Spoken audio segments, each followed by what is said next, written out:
All right. Good morning. Good morning. My name is thetryinryan. This is a little bit different than what I usually do. I am extremely tired. I've been getting kicked in the butt, but I still wanted to make another coffee video. So I'm just going to roll with it. Today, I'm going to do something that I haven't done in a long time. We're going to make a French press. French press is going to be very different than a lot of different brewing methods. And one of the biggest differences is because the only filter that you use is this metal screen that's built in. You don't use any paper filters or anything like that. You're not going to be filtering out all of those oils that you normally would be filtering out with paper filters. So it's going to be, I would say, a thicker cup of coffee because of that. There's some weird stuff also with French press in like how you measure things, because according to French press, a cup is 4 ounces, but we're used to measuring cups in 8 ounces. So an 8-cup French press is going to be a little bit around the 32 ounce. It's technically 34 ounces and is considered an 8-cup. So the math is just a little bit all over the place. For the sake of this video, we're going to be doing a 1:15 ratio, which means for every gram of coffee, we're going to be doing 15 grams of water. Now, this can hold 34 ounces of water. I'm not going to use the whole thing. Instead, I'm going to be doing just 16 ounces for myself. So I'm going to be filling it up roughly halfway. With that being said, I'm going to go ahead and get my water heated up while we're measuring out some other stuff. I always recommend using filtered water. I use a Brita at home.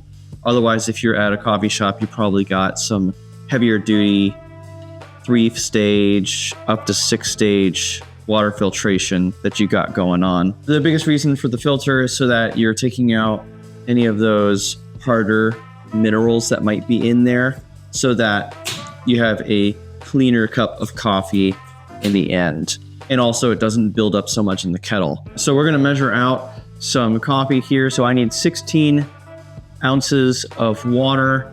Gotta do some math here, folks. How many grams of water are in 1 ounce of water? Roughly 28. I need 16 of them. No, do roughly 453.592 grams of water. I'm just going to say 450. 450 divided by 15, because we're doing the 1:15 ratio, is going to be 30 grams of coffee. So that's what we're going to measure out right now while that's still going up to temperature.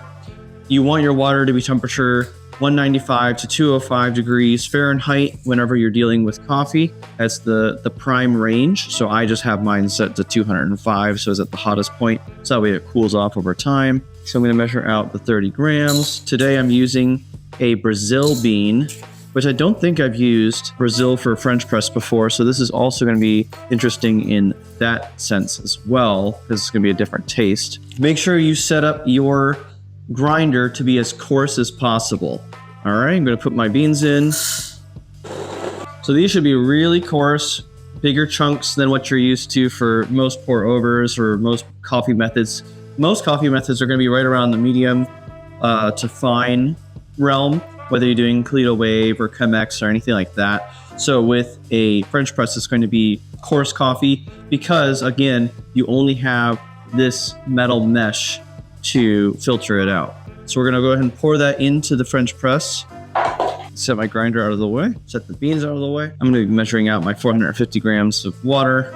Now, I think one of the reasons that you don't really see French press frequently mentioned or anything is because it is going to give you that really thicker cup of coffee.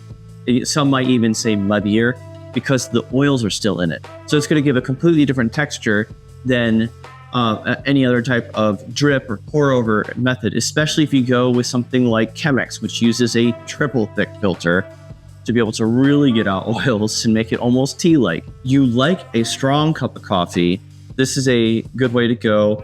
Strong does not necessarily mean good. Strong does not necessarily mean caffeine. Just a quick little trivia thing here for you. Just so you know, the darker the roast, the less caffeine. So some people think, oh yeah, give me the darkest roast because I really need to get through the night. You're getting the wrong one. You need to get the blonde. You need to get the lightest one they've got to be able to give you the most amount of caffeine. Just a little FYI there. And so like I was saying about the stronger, muddier texture, most people aren't going to opt for that, and that's probably why it's a less popular option, but I still find it to be a very interesting cup, something worth trying if you haven't tried it before. All right, so my water is ready. I'm gonna go ahead and measure out the 450 grams of water. I'm just gonna try to saturate all the grounds. I'm gonna turn it around a little bit while I'm doing this, just to get that. I know I'm less than a 450 up here. Okay. Now I know I got them all saturated. I'm just gonna give a little bit of a swirl pour. That was hard to say.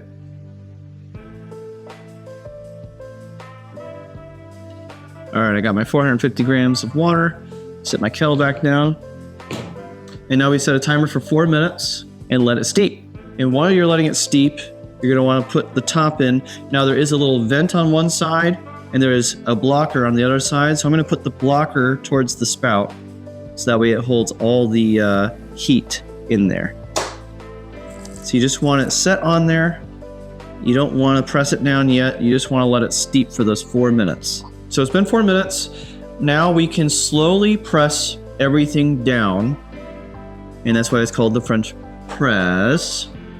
Brother, this guy stinks! So I'm just gonna start pressing it all down to the bottom.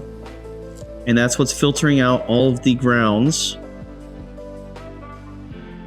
Notice I didn't shove it really hard or anything like that. Just push it down. And now we're gonna wanna flip this to the other side. Oh, gotta spin it. There we go. And serve. And so that filter screen at the bottom should be holding everything back. Now, what I would definitely recommend when it comes to a French press is when it's done, go ahead and serve it or pour it into the glasses or a different carafe, because you don't want it to be sitting with the grounds the whole time. Now, grant you, they're gonna be pressed to the bottom, so it's not gonna be quite as evenly distributed, but it will continue to steep. Just like if you leave a tea bag or loose leaf tea in water long enough, it will keep brewing and will keep becoming stronger. So you don't wanna let it just sit there before you serve it to yourself, your customers, your friends. Well, I mean, maybe if you're serving your enemies, maybe you wanna let it sit there for a long time.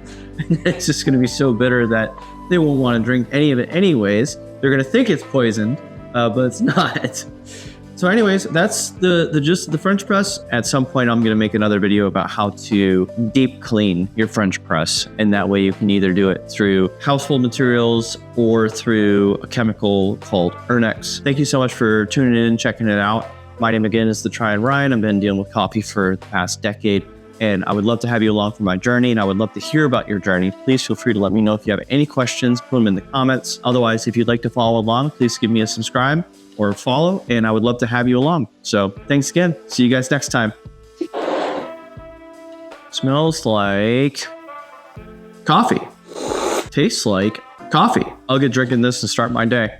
Thanks again.